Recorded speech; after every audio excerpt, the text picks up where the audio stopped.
Okay, for the sweet eats, I'm doing a Trader Joe's pitted dark sweet cherries.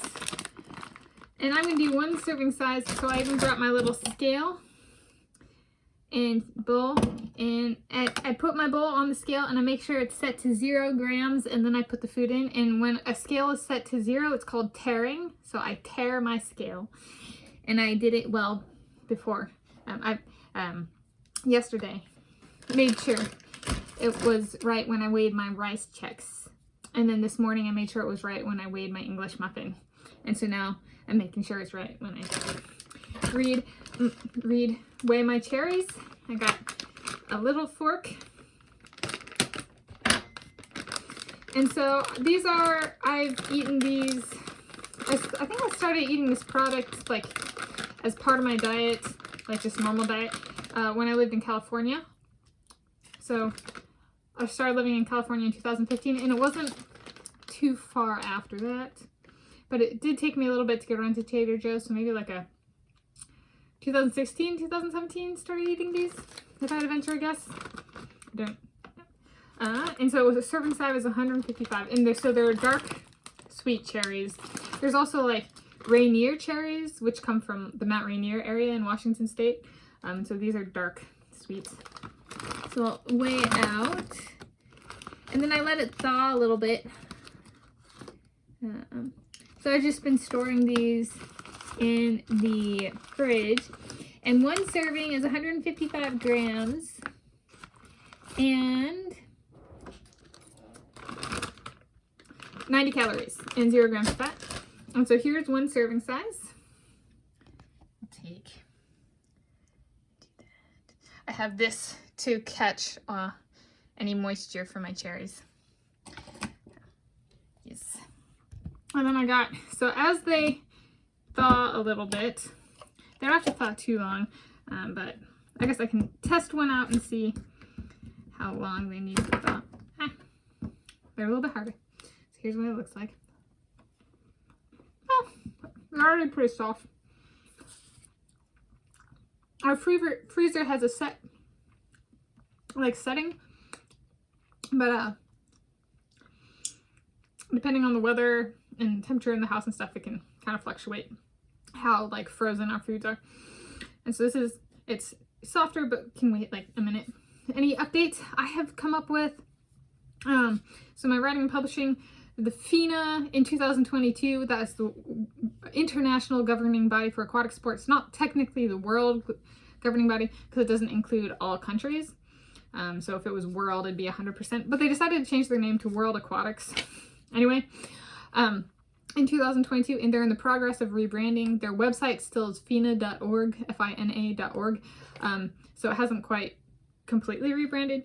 And I was like thinking, what is an accurate, like, short name to call it by? Because WA is invalid. I live in Washington State. Washington State came into existence before even FINA came into existence.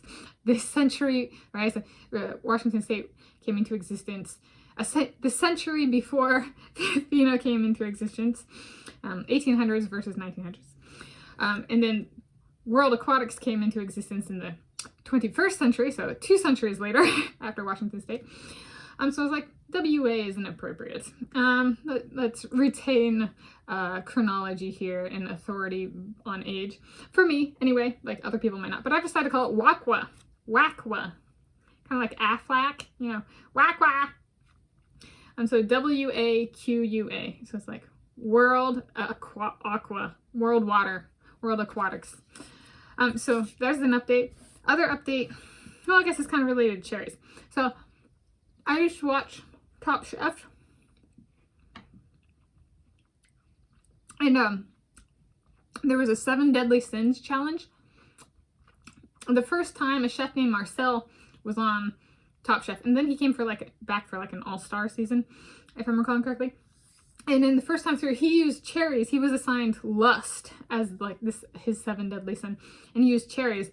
And I remember being like, woohoo, somebody who's good in bed.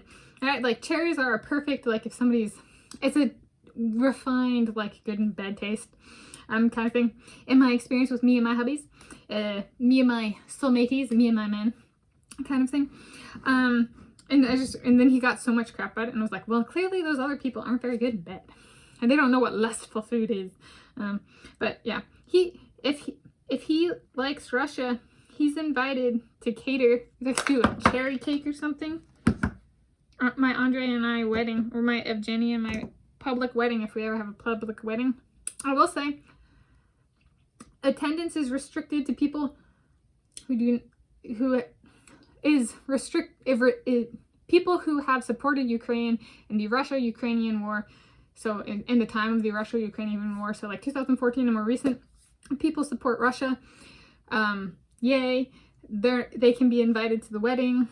If they support Ukraine, nay, they're not invited to the wedding of me to my Andre, me to my Evgeny, or me to any of my other husbands. I'm not dealing with that kind of hate in my wedding, right? Like, I don't need somebody telling me I'm an inadequate human being because I love my men, my soulmates, and they're Russian. And that applies to something's wrong with me. So, like, people aren't invited to me and my Caleb wedding, or me and my... I got 2 Calebs, so like people aren't invited to that wedding if they've supported Ukraine. Why? Because war is an against structure. So if a person supports Ukraine, it means they are against Russia, right? They support the killing of Russians by Ukrainians. It's war. War by definition is an against structure, and death goes both ways. So if somebody says they just want the killing to stop, technically that's not taking sides, because technically Ukrainians have killed Russians and Russians have killed Ukrainians. But we're just going to cut that kind of hate out. I don't want that in my life, much less on wedding day. So that's just something we're going to uphold. And I don't think anybody will be offended, because that actually includes my family. I'm like, in my immediate family, I'm the only person who actually like is tolerant of Russians even. So like my own family's not invited to the wedding. So it's not like it's a big deal. It's just a public wedding, after all, kind of thing. And there's a bunch of people in this world who are decent human beings and don't hate Russians, kind of thing. Yeah. Or have not sided with Ukrainians at the expense of Russians, kind of thing, and during the war. And then we're also, I guess, tangentially related, they're still fine. Moving, I am concerned if my Andre comes in person to help me move, how my parents will treat him, because they do not like Russians, right? They like Ukrainians, not Russians. So there's like little like, I want to go home, and it'd be really great if my Andre were here, but we also like, how do we deal with the emotions of my parents, like, right, being very anti-Russia, pro-Ukraine. Those are synonymous these days. Than it used to be. 2018, that was not synonymous, but nowadays it is. And today I'm filming this 16 March 2023 in the city of Shoreline, Washington State, United States of America, Planet Earth, the original. So that's just lingering concerns. So we have not decided if he will help me move. If I move, if he'll help me move, like where I move, like that kind of stuff, because of the interactions with my parents, kind of thing. All right, I'm gonna go ahead and eat these. They are a little bit, they're not super ripe, so they are gonna be a little hard anyway. So here's one of the softer ones.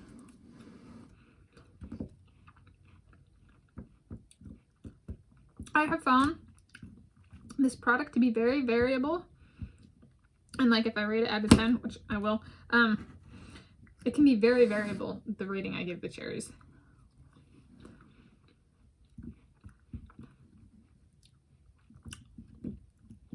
They are good. They're a little bit more on the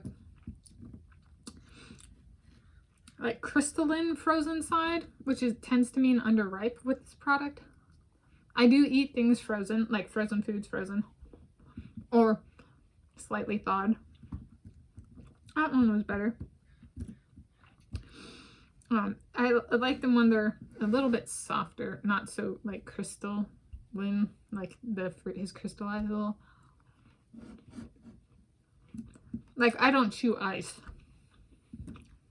My sister loves chewing ice. That's not for me.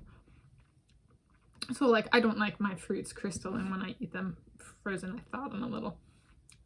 These ones are good. These I'll give an 11 out of 10. And it's super ripe. This is an amazing product. Now we go into the little bit less ripe. And so they're a lighter color and a little bit firmer. Oh, blue.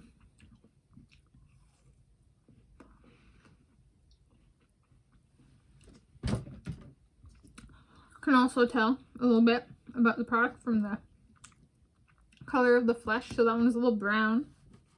With fresh cherries, that might mean eat them now.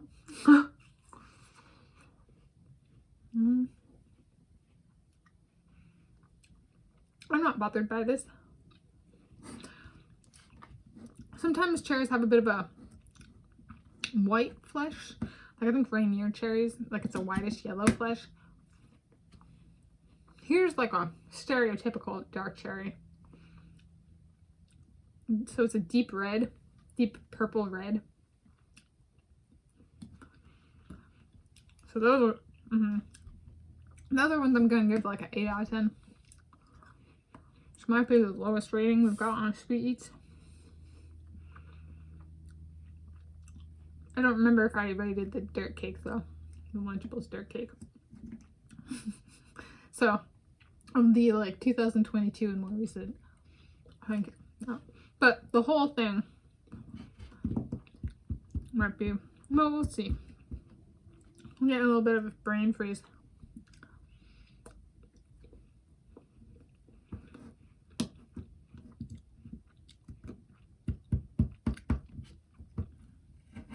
Sound like a northern flicker. It's a type of woodpecker. Bird.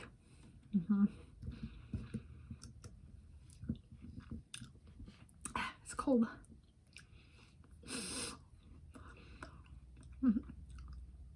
I'm not gonna say I didn't think this through all the way.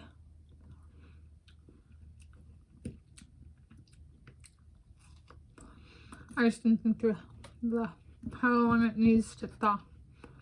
But I'm trying to do this in a single take, so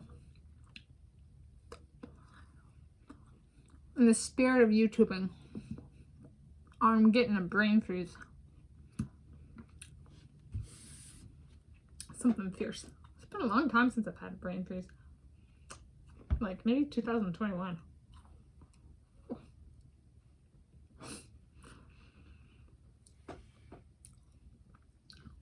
Okay. Let me check the time. That's okay. I got a 14:30 cap because otherwise I have to split it in two. So that's gonna be the end of this Sweet Eats. I'm gonna give this, or well, I'm ending it now because that brain freeze is a little bit too intense for me. I'm gonna give this a 9 out of 10. It can be like, when all of the cherries are ripe, I would give this a 14 out of 10. This product. I've eaten a bunch of these bags. I've eaten an entire bag in one go. But this particular package, I'm gonna give a 9 out of 10 because there are a lot of the 8 out of 10 cherries, and there are some of the higher, like, rating cherries. But on the whole, I've given 9 out of 10.